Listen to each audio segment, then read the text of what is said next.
Estas son las noticias de France 24. Líbano conmemoró el primer aniversario de la explosión en el puerto de Beirut que dejó 200 muertos, más de 6.000 heridos y 5 millones de euros en daños materiales. La conmemoración estuvo acompañada de nutridas protestas contra el gobierno para exigir culpables y justicia por las víctimas. La OMS pidió una moratoria a la tercera dosis de la vacuna contra el COVID-19 hasta tanto los países menos favorecidos y poblaciones vulnerables puedan acceder a ellas. El organismo indicó que el 80% de las vacunas suministradas a nivel mundial ha ido a parar a países de ingresos altos y medios. Y ya está en territorio polaco, bajo asilo humanitario, la atleta bielorrusa Kristina Szymanuszkaja, quien denunció que podría ir presa al regresar a Belarus por negarse a competir en los Olímpicos de Tokio 2020 en una categoría para la que no estaba entrenada para sustituir a otra atleta. Muy buenas tardes, bienvenidos a las noticias de France 24. Soy Santiago López González, gracias por acompañarnos hasta ahora. Vamos a comenzar en Medio Oriente. En Líbano, este país conmemoró el primer aniversario de la explosión en el puerto de Beirut, la capital del país, que dejó más de 200 muertos, unos 6.500 heridos y daños materiales por unos 5.000 millones de euros debido a la onda expansiva que abarcó cerca de 10 kilómetros. Miles de ciudadanos participaron en los actos conmemorativos para rendir un homenaje a las víctimas que dejó esta explosión. Asimismo, las calles de Beirut fueron también tomadas para exigir justicia por este caso y para presionar al gobierno en el avance que tiene que tener la investigación para que lleve a esclarecer las causas de la explosión y también determine responsables. Esta explosión agudizó el descontento de los libaneses, también una profunda crisis social y política que ha dejado 4 primeros ministros en los últimos años que no han conseguido conformar un gobierno de coalición estable. Etel Bonet, corresponsal de France 24 en la capital libanesa, nos da más detalles en su reporte. Acompañamos a un grupo de manifestantes a una de las tantas marchas que se están celebrando de forma simultánea en el centro de Beirut para reclamar justicia por las víctimas del puerto de Beirut, por las 215 personas que murieron el 4 de agosto del año pasado. Después de un año, las autoridades prometieron que en 5 días se conocerían las causas de esta explosión, pero un año después todavía los libaneses se siguen preguntando qué ocurrió ese 4 de agosto. Los libaneses culpan a la élite gobernante de haber conducido al país a la ruina total, de haber no protegido de forma deliberada a sus ciudadanos, al haber permitido que 2.750 toneladas de nitrato de amonio explotaran en el centro de Beirut. Es por eso que hoy los libaneses se han unido para pedir justicia y para recordar a las víctimas de esta tragedia, porque si no es así, la explosión del puerto de Beirut podría caer en el olvido institucional, ya que las autoridades están obstruyendo la investigación al no levantar la inmunidad procesal a los altos cargos imputados. Y hablamos ahora de la Organización Mundial de la Salud, que pidió una moratoria para la tercera dosis de la vacuna contra el COVID-19. La OMS afirmó que entiende la preocupación de los gobiernos de Israel y Alemania, que ya van a empezar a inocularlas en sus habitantes, pero pidió una prioridad a las poblaciones vulnerables que aún no han recibido vacunas contra el coronavirus. We need an urgent reversal. Necesitamos revertir de manera urgente que la mayoría de las vacunas que van a los países de altos ingresos vayan a los de bajos ingresos.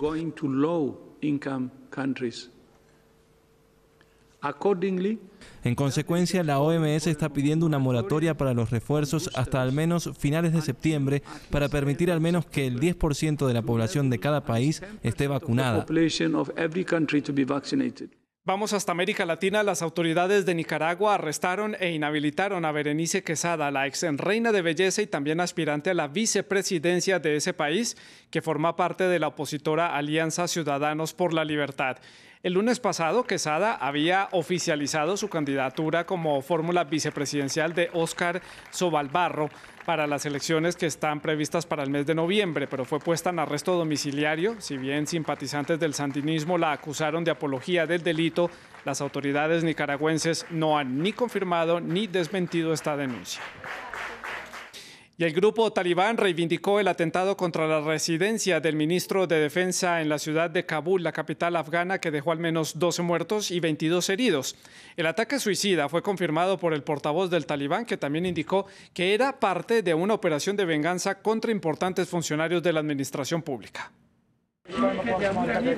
Las más recientes explosiones en Kabul son tan solo la punta del iceberg de la escalada de violencia en Afganistán. Los talibanes están intensificando sus operativos contra el gobierno tras la salida de las tropas de Estados Unidos y la OTAN, mientras que los civiles quedan en el medio. Claramente están expandiendo su conquista o reconquista abierta de Afganistán. Hay ataques complejos en ciudades y contrapuestos militares, pero tienen también una ola de asesinatos selectivos. Esto es para aterrorizar a los civiles afganos. La violencia escaló a partir del 1 de mayo, que era inicialmente la fecha límite del retiro de las fuerzas estadounidenses. Tan solo entre mayo y junio, diferentes grupos oficiales y no oficiales mataron a casi 800 civiles, la peor cifra de 2 meses que ha confirmado la ONU desde sus registros de 2009.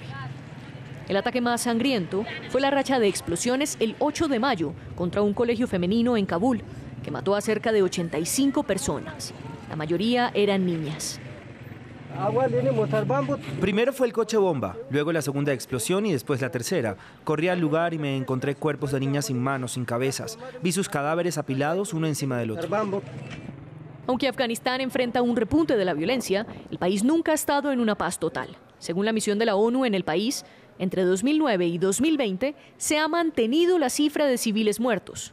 2018 ha sido hasta ahora el peor año, con más de 3.800 civiles asesinados por diferentes grupos. Y ahora las muertes de 2021 se acercan cada vez más a las de ese año. Así las cosas, el retiro de las tropas extranjeras sí marca un antes y un después en el país, aunque su presencia no significó la tranquilidad completa en Afganistán. Ya está en territorio polaco, bajo el régimen de asilo humanitario, la atleta bielorrusa Krystyna Tsimanouskaya. La atleta de 24 años fue acogida por Polonia al denunciar que temía ser arrestada a su regreso a Belarus por haberse negado a competir en los Olímpicos de Tokio 2020 en una categoría para la que no estaba entrenada, para sustituir así a una atleta que no pasó el test de doping. Rosa Pérez nos cuenta más. Teóricamente fuera de peligro y con un visado humanitario polaco, la atleta bielorrusa Krystyna Tsimanouskaya abandonó este miércoles los Juegos Olímpicos en dirección al exilio tras 2 noches en la Embajada de Polonia en Japón. Antes de llegar a Varsovia, ciudad que acoge varios opositores de Lukashenko, la corredora de 24 años hizo escala en Viena, donde fue recibida por las autoridades austríacas. Por supuesto, está preocupada por su familia, pero está bien. Está cansada y triste por los hechos de los últimos días, pero, ¿cómo decirlo? Estuvo bien posicionada. El trayecto de Tsimanouskaya iba a ser directo desde Tokio hasta Varsovia, pero fue modificado por razones de seguridad, con el recuerdo todavía presente del avión de Ryanair que Lukashenko desvió en mayo para detener al opositor Roman Protasevich. Durante los Juegos, la atleta criticó decisiones deportivas de su federación. En consecuencia, el domingo, 2 miembros del cuerpo técnico bielorruso la fueron a buscar a la Villa Olímpica y la llevaron al aeropuerto en un intento de repatriación forzada, del que escapó con la ayuda de la policía japonesa y del Comité Olímpico Internacional, que ha anunciado una investigación formal. Today we received the written report by the NOC, which will obviously now be evaluated. Hemos recibido un informe del Comité Olímpico Nacional que será evaluado. Además, el COI ha decidido abrir una comisión disciplinaria para esclarecer los hechos y para escuchar a los 2 oficiales, Artur Schumann y Yuri Moisevic, que estarían implicados en este incidente. El incidente sucede un año después de que estallara nuevamente con fuerza el movimiento ciudadano contra Lukashenko, mientras el régimen está cada vez más aislado a nivel internacional. Es todo por el momento aquí en las noticias de France 24. Buenas tardes.